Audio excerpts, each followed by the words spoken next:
정말 사람이 우주를 이해할 수 있구나. 사람이 태양계와 같은 그런 우주를 이해할 수 있구나. 뉴턴을 제대로 이해하지 못하고 폄하한, 비판한 그러한 작품을 설치를 했는가? 당장 철거를 하라. 인문학과 과학의 선이 훨씬 더 분명하게 그어지고 과학과는 무관한 인문학의 영역에 울타리가 세워졌던 것입니다. 영국이 자랑할 수 있는 게 뉴턴만이 아니다. 블레이크의 인문학 정신도 사실은 뉴턴만큼이나 영국이 자랑할 수 있는 그런 것이다. 과학에 대한 무관심은 과학을 싫어하는 것보다 더 위험하다.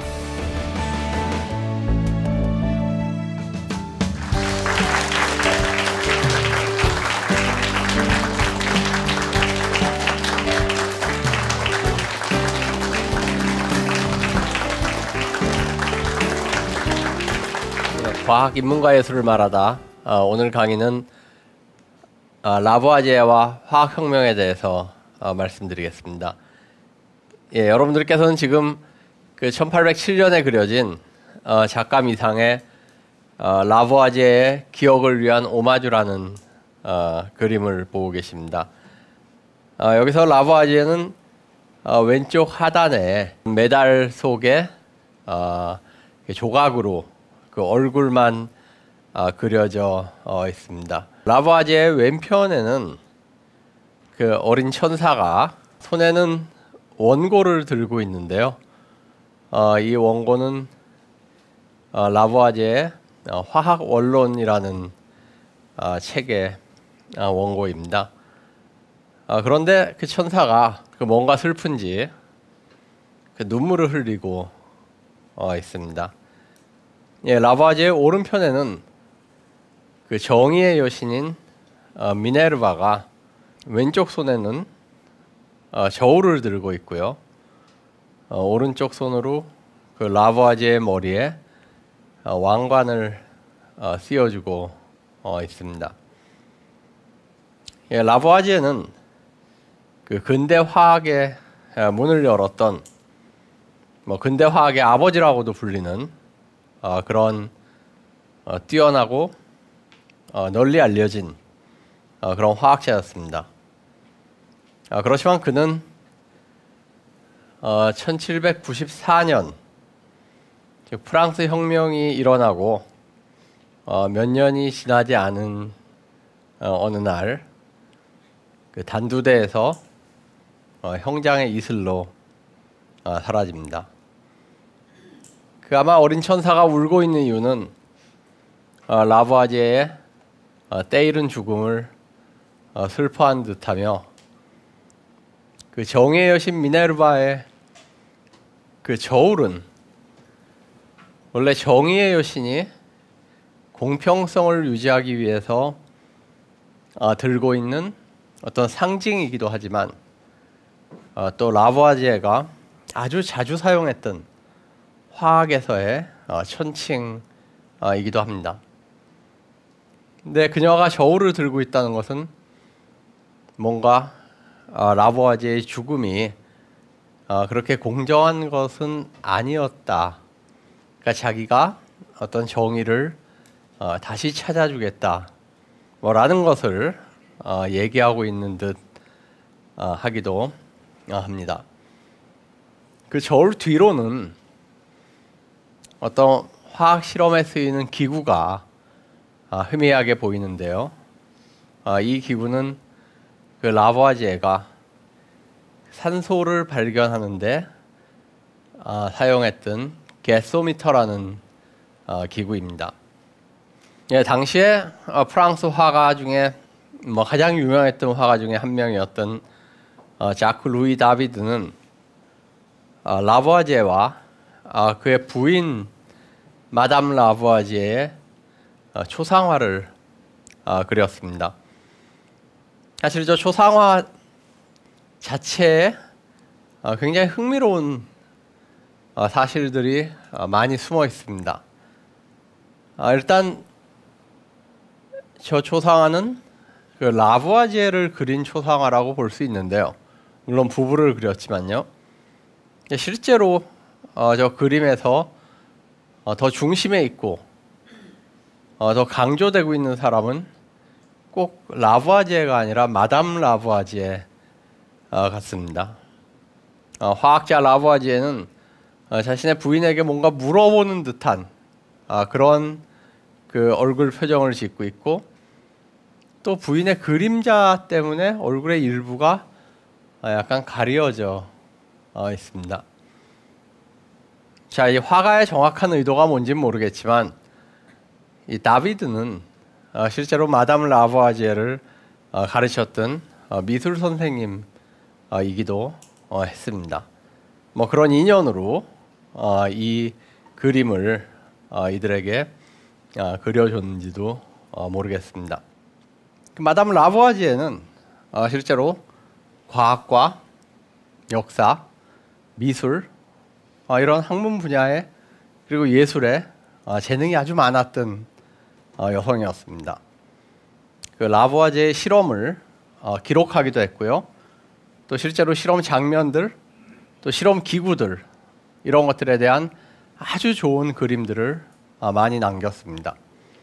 라부아지에의 화학 원론에 들어가 있는 여러 기구들의 그림이 그 부인이었던 마담 라부아지에가 그렸던 것들입니다.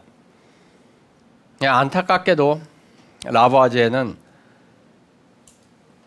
그 장인이었던 자크 폴스와 함께 국민들의 세금을 걷는 그 일을 도왔다는 죄목으로 프랑스 혁명 이후에 체포가 돼서 1794년에 단두대 이슬로 사라집니다.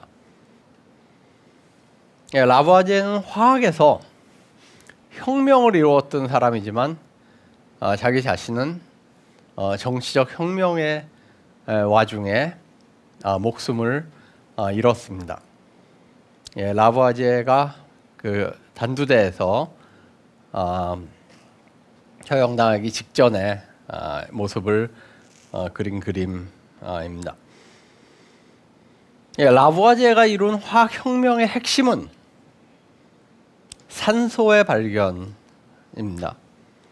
우리가 물체가 타거나 금속이 탈 때, 금속이 타는 것을 우리는 하소라고 부르는데요. 나무나 숲 같은 것이 연소하거나 금속이 하소할 때 이런 것들은 산소와 결합을 합니다. 그래서 재가 생기는데요.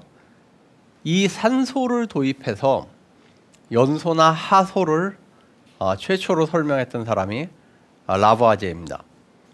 그리고 라부아지에는 더 나아가서 이 산소가 사람이 호흡을 할 때 관여를 하는 공기다 라는 것을 보이고요. 뭐 사람만이 아니라 식물이라든지 이런 그 생명체 생존에 결정적으로 중요하고, 또 산소와 수소가 결합을 하면 물이 생긴다 라는 것도 보였습니다. 그러니까 라부아지에는 이 산소라는 것을 핵심으로 해서 어떻게 보면은 화학의 체계를 근대적인 것으로 바꾸었던 그런 화학자였습니다. 여러분들이 보시는 그림에서 라부아지에는 가운데 서서 이제 화학 실험을 조종하고 있는데요.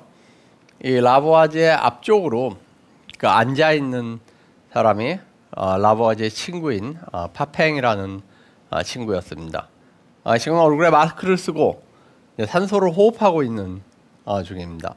라부아지에가 실험실에서 만들어낸 산소가 우리의 호흡에 결정적으로 중요한 그러한 그 원소이다, 그런 기체이다 라는 것을 보이는 실험이었고요.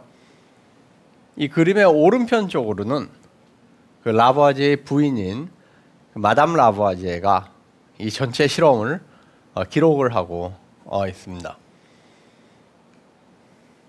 자, 라부아지에 이전에 어떤 이론이 있었는가를 간단히 살펴보겠습니다. 라부아지에 이전에는 플로지스톤 이론이라는 이론이 그 정설로서 널리 받아들여지고 있었는데요. 이 플로지스톤 이론을 체계적으로 확립했던 사람이 그 독일의 화학자였던 게오르그 슈탈이었습니다.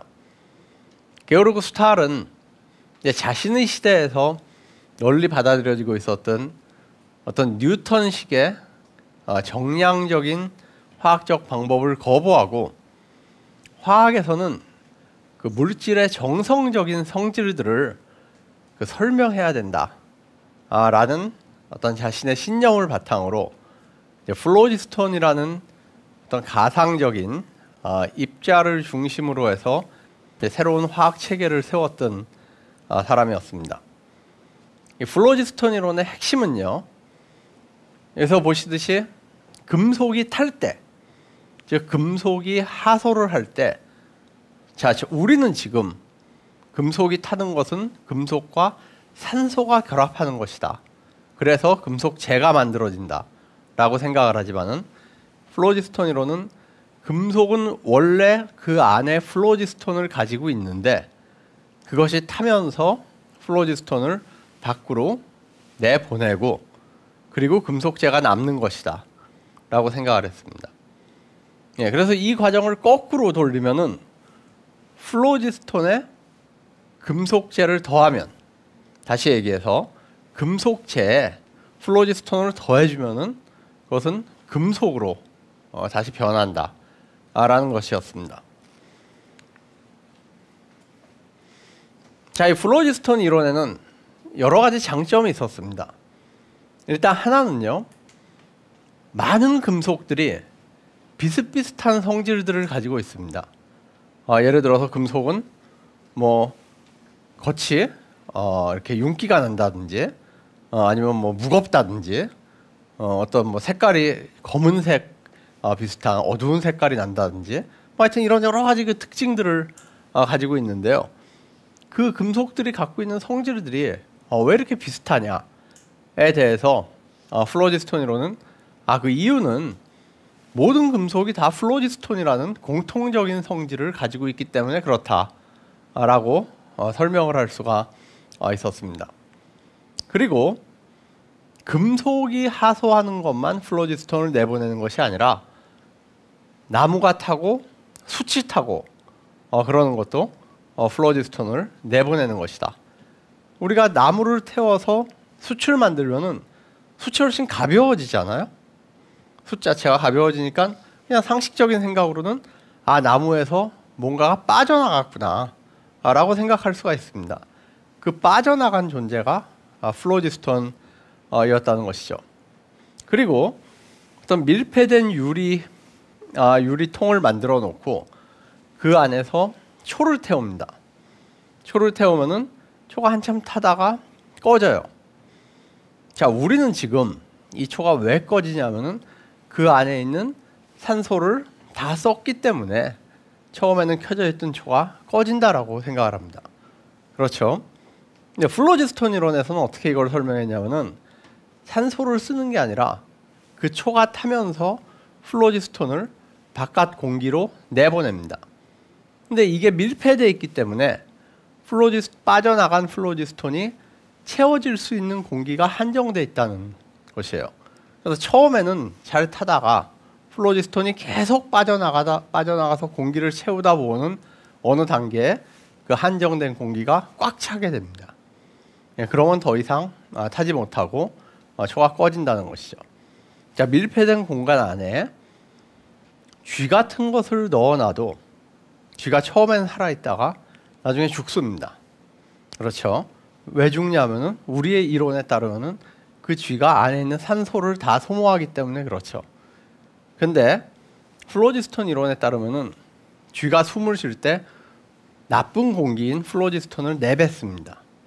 내뱉는데 그 밀폐된 공간이기 때문에 그 플로지스톤이 찰 수 있는 공기가 한정돼 있어요. 그러니까 처음에는 자꾸 내뱉어도 괜찮은데 나중에는 플로지스톤을 내뱉으면은 그 플로지스톤이 공기 속으로 들어가는 게 아니라 꽉 차버립니다. 그래서 그 나쁜 공기가 이제 생명체를 죽이는 그런 식이죠. 그러니까 지금 우리가 산소를 가지고 설명하는 그 방식의 약간 반대적인 거꾸로의 어떤 방식으로 플로지스톤 이론은 금속의 하소, 뭐 나무나 수체 연소, 그다음에 생명체들의 호흡 이런 것들을 다 설명할 수가 있었습니다. 이렇게 상당히 많은 현상들을 플로지스톤이라는 하나의 입자를 가지고 이렇게 설명을 할 수가 있었기 때문에 플로지스톤 이론은 당시에 이제 널리 사람들에게 받아들여지고 있었습니다. 라보아지에는 여러 가지 물체를 태워봅니다. 그 중에 다이아몬드도 있었어요. 다이아몬드를 태우다니 쥐도 안 죽고 촛불도 안 꺼지고 계속 가더라. 자, 왜 촛불이 안 꺼지고 쥐가 안 죽을까요? 라보아지에는 이것이 자기가 찾아 헤매던 산소구나, 새로운 공기구나. 물은 더 이상 순수한 원소가 아니다. 산소와 수소로 분해될 수 있는 그러한 화합물이다. 자, 그런데 문제점이 없었던 것은 아닙니다. 플로지스톤 이론의 문제는 금속을 태우면요, 금속재가 그대로 생기는데 이 금속재의 무게를 달아보면 원래 금속보다 무거워집니다. 왜 금속재가 무거워질까? 라는 것을 잘 설명을 못했습니다. 플로지스톤은 밖으로 달아나는 것인데 왜 플로지스톤이 빠져나가는데 금속재가 무거워지는 경우가 생길까? 금속재가 무거워지는 이유는 금속재가 금속이 산소와 결합을 해서 금속재를 만들기 때문에 금속재가 무거워지는 것인데요. 플로지스톤 이론에서는 이 점을 잘 만족스럽게 설명을 하지를 못했습니다. 한 가지 설명은 플로지스톤이 음의 질량을 가지고 있다. 뭐 이런 식으로 설명하는 것이 한 가지 설명이었습니다.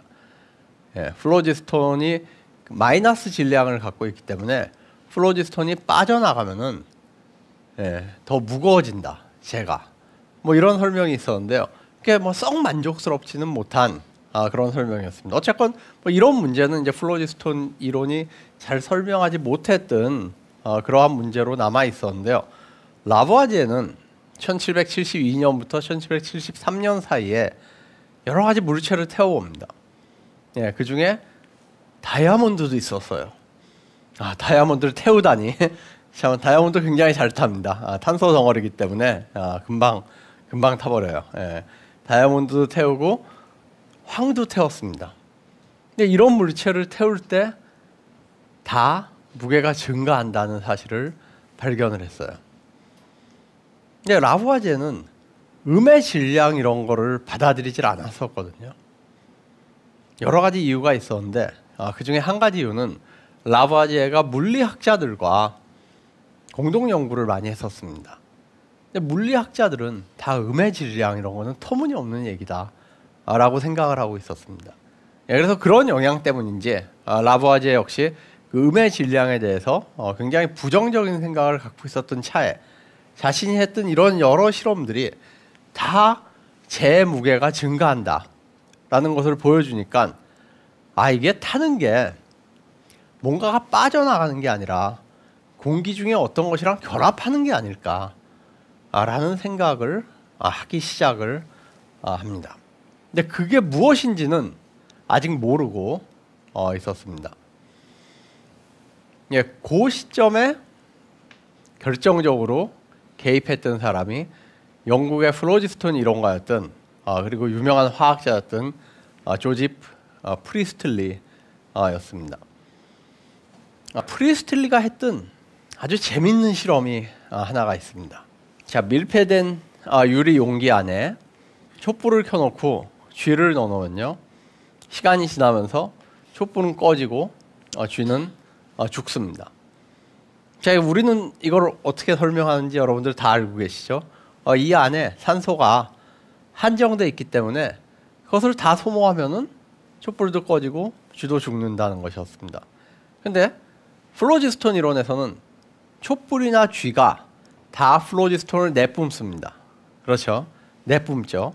내뿜어서 점점 많이 내뿜어서 용기 안에 공기가 플로지스톤으로 꽉 차게 되면은 더 이상 몸에 있는 플로지스톤이 나갈 틈이 없기 때문에 초도 꺼지고 쥐도 죽는다라는 것이었습니다. 그런데 이 안에다가 식물을 키워봅니다. 식물을 키우니까 얘네들이 쥐도 안 죽고 촛불도 안 꺼지고 계속 가더라 하는 것을 발견을 합니다. 자, 왜 촛불이 안 꺼지고 쥐가 안 죽을까요? 식물이 산소를 계속 공급을 하잖아요. 예, 그래서 식물에서 산소가 계속 나오기 때문에 촛불이 계속 타고 쥐가 안 죽는데 플로지스톤 이론에서는 어떻게 생각을 했을까요? 플로지스톤 이론에서는 식물이 플로지스톤을 계속 흡수한다고 생각을 했습니다. 그죠?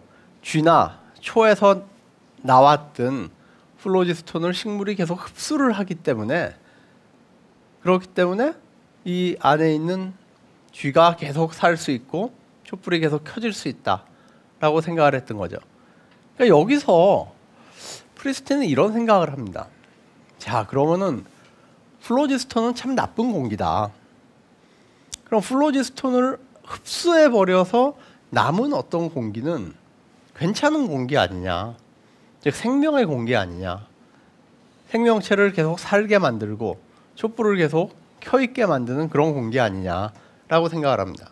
그러니까 플로지스톤이 없는 공기는 생명의 공기다, 이렇게 우리가 불러도 되지 않을까라는 생각을 하게 됩니다. 아주 재밌는 실험이죠.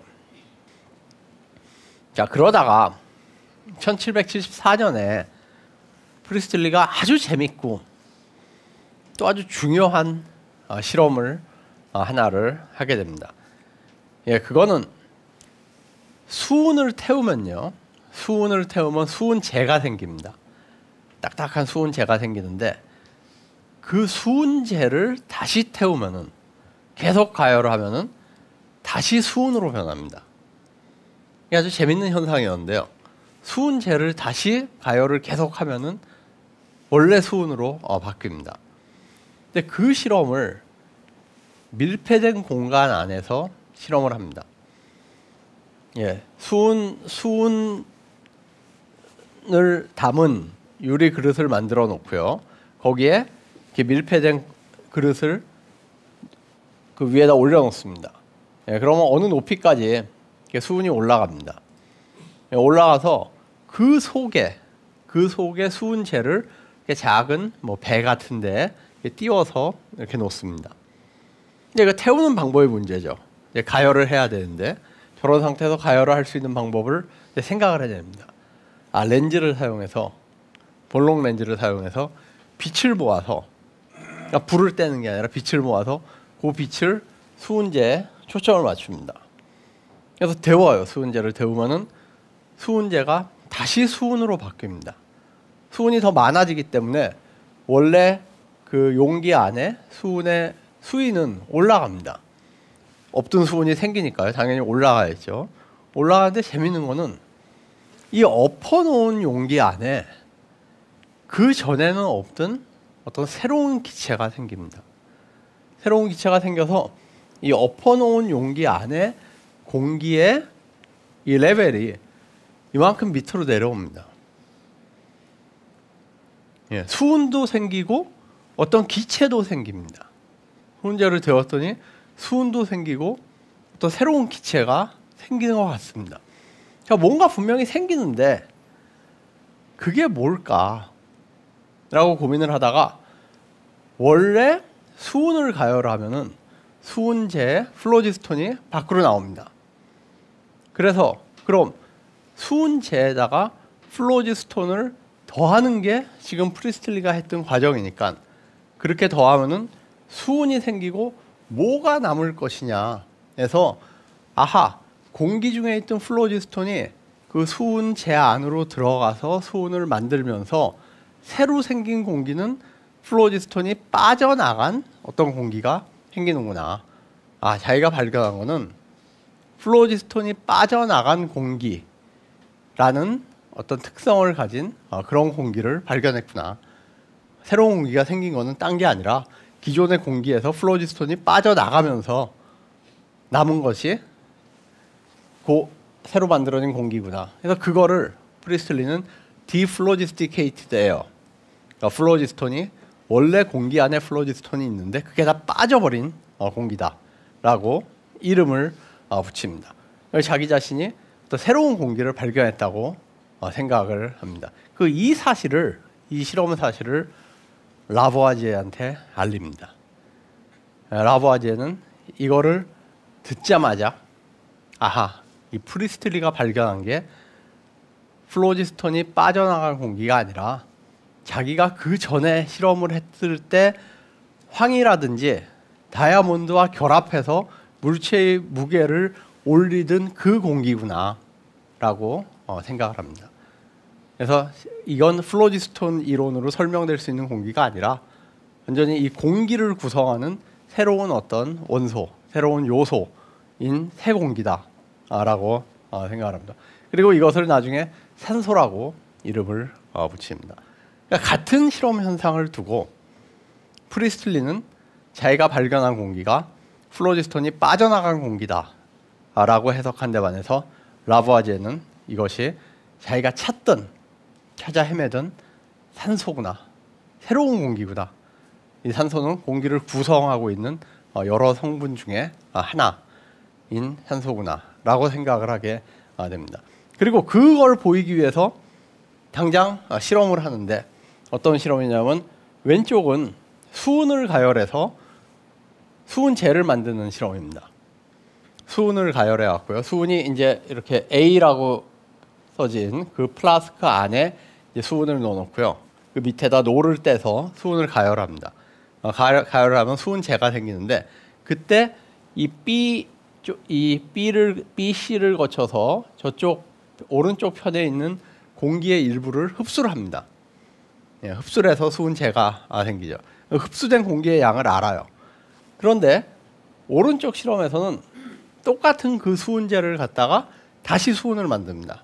프리스틀리가 했던 실험이죠. 근데 그때 나온 공기의 양이 똑같다는 겁니다. 왼쪽 실험에서 흡수된 공기의 양과 오른쪽 실험에서 생성된 공기의 양이 정확히 똑같다. 그래서 그게 바로 자기가 찾던 새로운 공기다. 산소다.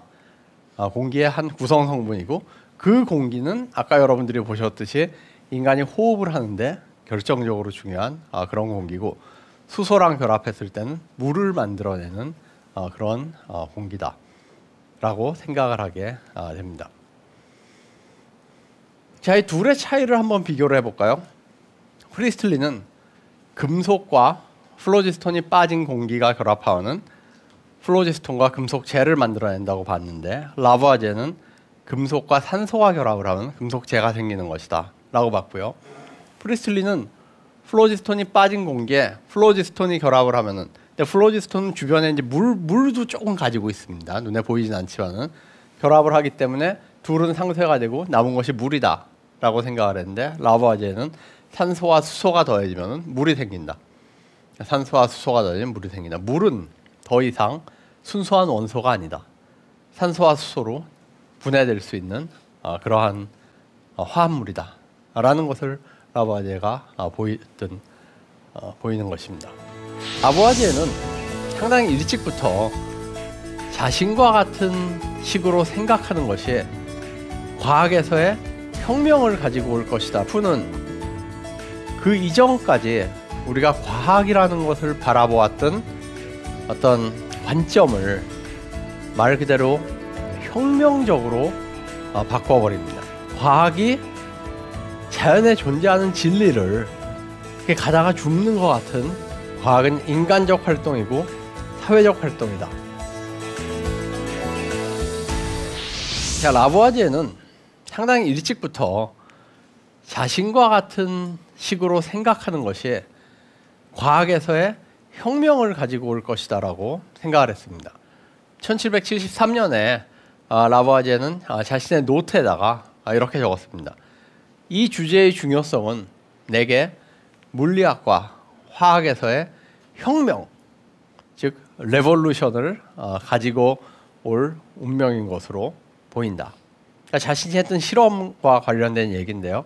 황이라든지 다이아몬드를 태웠을 때 무게가 증가하는, 그리고 그 무게의 증가를 전통적인 플로지스톤 이론으로는 잘 설명할 수 없는, 그것은 자기에게는 뭔가 물리학과 화학에 있어서 혁명을 가지고 올 것 같다. 그런 운명에 있는 것으로 보인다. 라는 얘기를 노트에다가 적어 놨습니다. 그리고 라부아제가 1790년에 벤자민 프랭클린에게 보낸 편지에서 이런 얘기를 합니다. 당신이 유럽을 떠난 뒤에 인간 지식의 중요한 부분에서 혁명이 일어났습니다. 당신이 우리 쪽이라면 나는 이 혁명이 충분히 진척되었고 심지어 완결되었다고도 볼 수 있을 것입니다. 이제 정치혁명에 대해서 얘기를 해도 좋을 것 같습니다. 우리는 그것이 완성되었다고 간주하며 구체제로 돌아갈 가능성은 전혀 없다고 봅니다.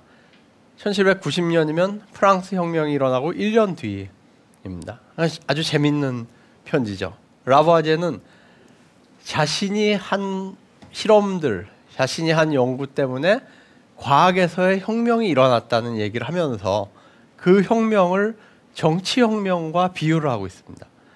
프랑스에서 일어난 정치혁명, 어떤 점에서요? 구체제로 돌아갈 가능성은 이제 없다. 자, 우리 과학도, 지금 우리가 하고 있는 과학도 바뀌었다. 이제 뒤로 다시 돌아갈 그런 가능성은 없다는 얘기를 빗대어 하고 있습니다. 그가 그 다음에 동료인 장 샤프탈에게 보낸 편지를 보고는 이런 얘기를 합니다. 모든 젊은 과학자들이 이 새로운 이론, 즉 산소 이론이죠. 산소 이론을 받아들인다면 나는 화학에서의 혁명이 완수되었다고 결론 지을 수 있다는 것입니다. 예. 안타깝게도 라부아제는 혁명의 희생양이 됐습니다. 화학에서의 혁명은 시작했지만 정치적 혁명에 의해서 그 목숨을 잃었습니다. 자, 지금부터는 제가 이 라부아제가 얘기했던 과학에서의 혁명을 조금만 일반화시켜서 말씀드리겠습니다. 그 미국의 과학사학자이자 과학철학자인 토마스 쿤은 1962년에 과학혁명의 구조라는 책을 출판을 합니다.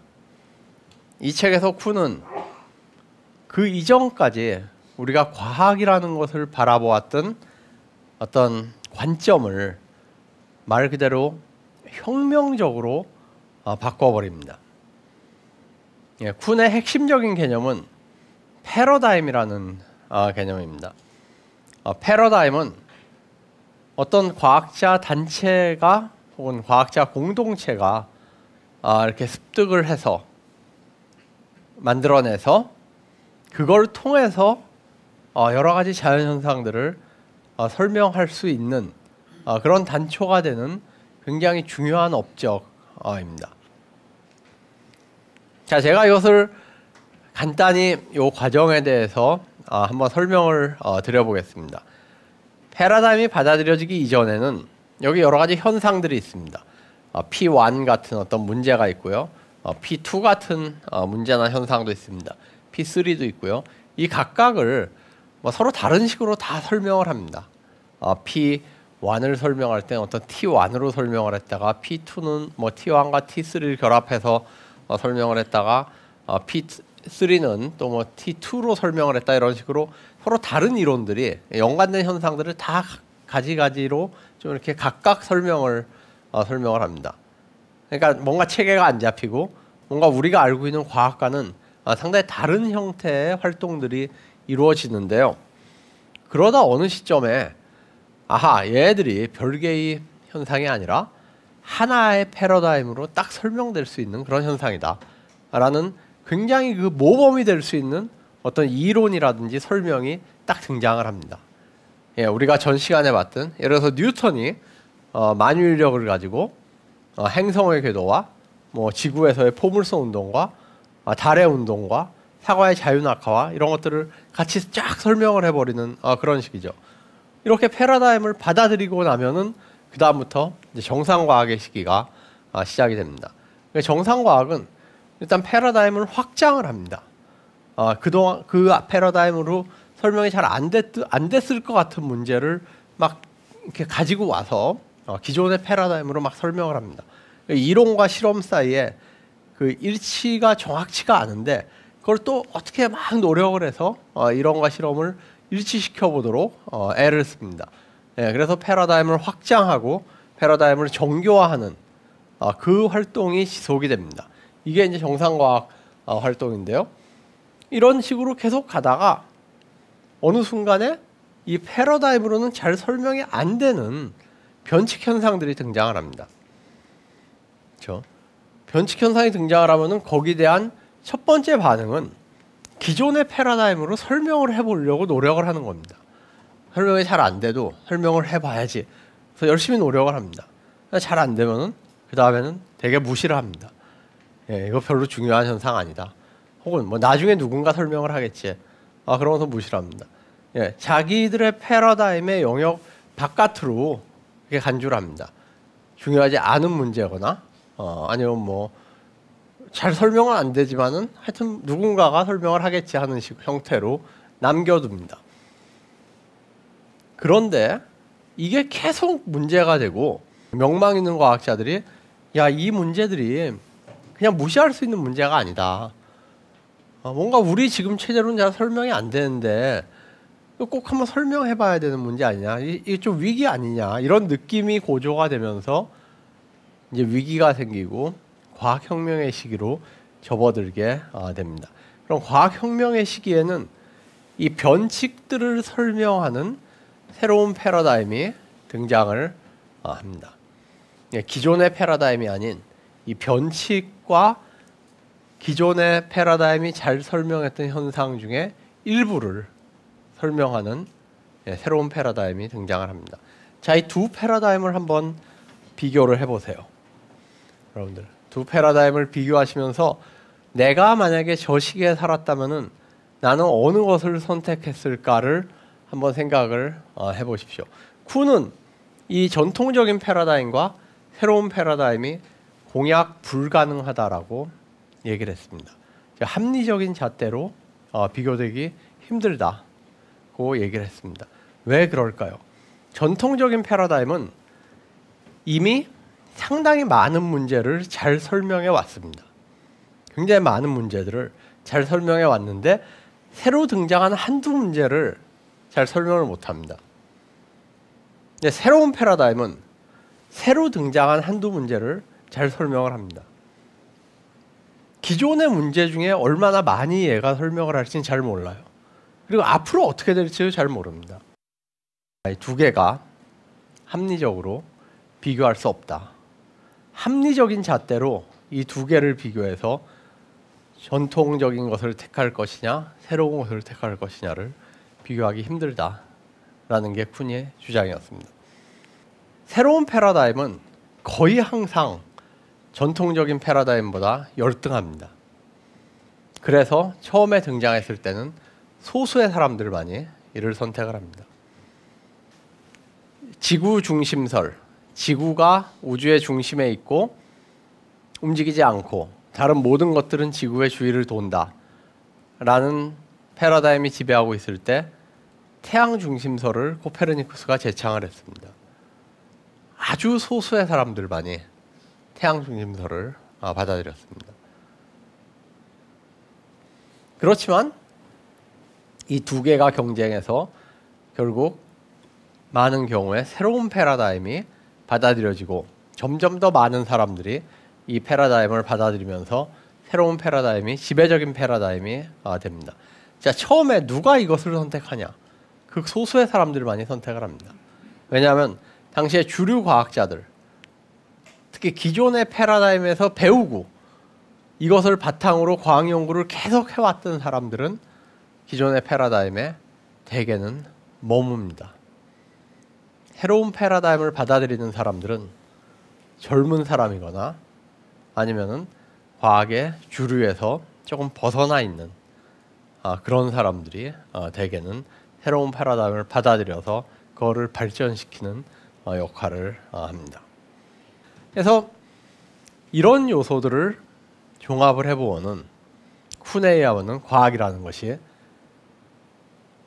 마치 자연에 존재하는 어떤 진리를 우리가 이렇게 가다가 탁 봐서 이렇게 발견하는 그런 활동이 아니라는 것입니다.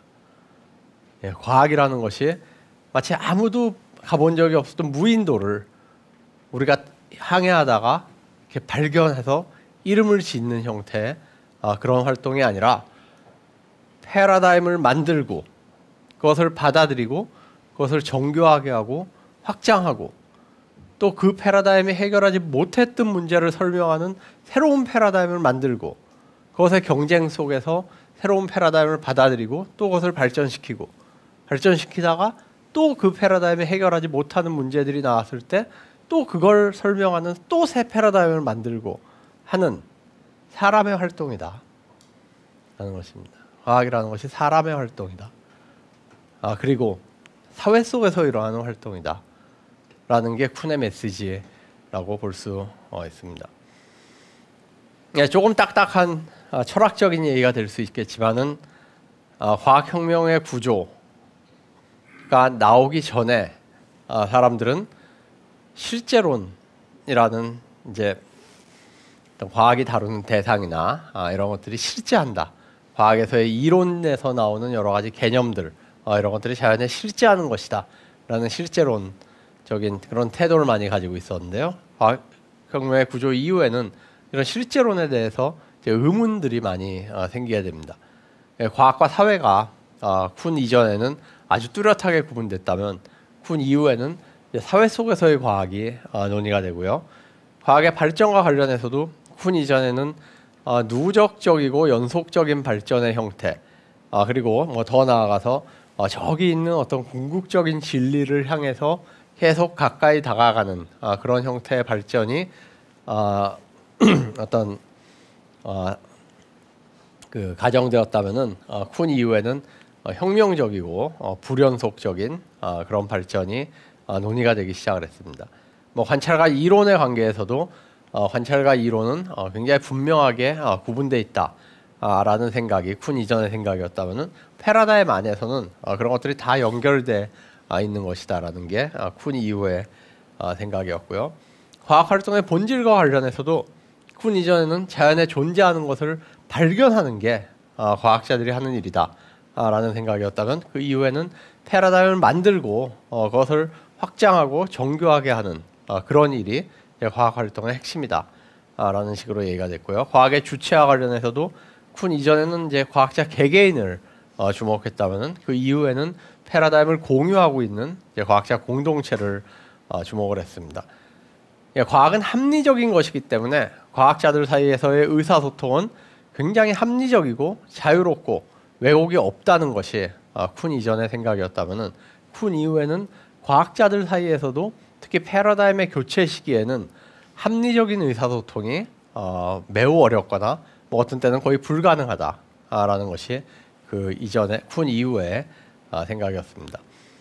과학은 다 연결돼 있고 결국 그 근저에는 어떤 과학의 통일성이 있다라는 것이 쿤 이전의 생각이었다면은 쿤 이후에는 각각의 개별 과학들이 전부 서로 다른 패러다임을 만들어서 활동하고 있는 그런 어떤 인간의 활동이다라는 생각. 그러니까 과학에서의 통일성보다는 어떤 그 디스유니티 같은 그런 생각이 더 많이 받아들여지게 됐습니다.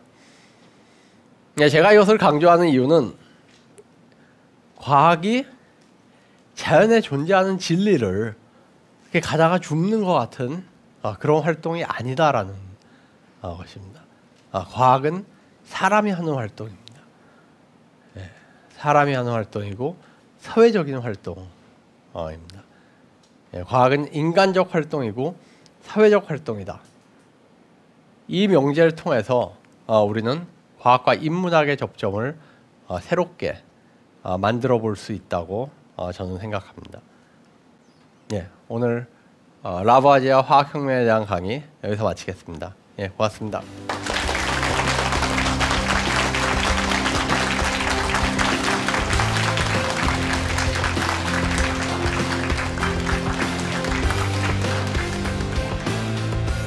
남미에서 다윈은 자신의 영국에서는 상상도 못했을 정도로 많은 동식물들을 보게 됩니다.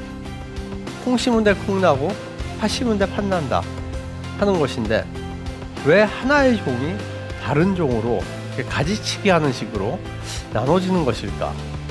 멜더스의 인구론을 읽다가 굉장히 강한 충격과 함께 자신이 고민하던 문제를 해결할 수 있는 어떤 통찰력을 넣었습니다.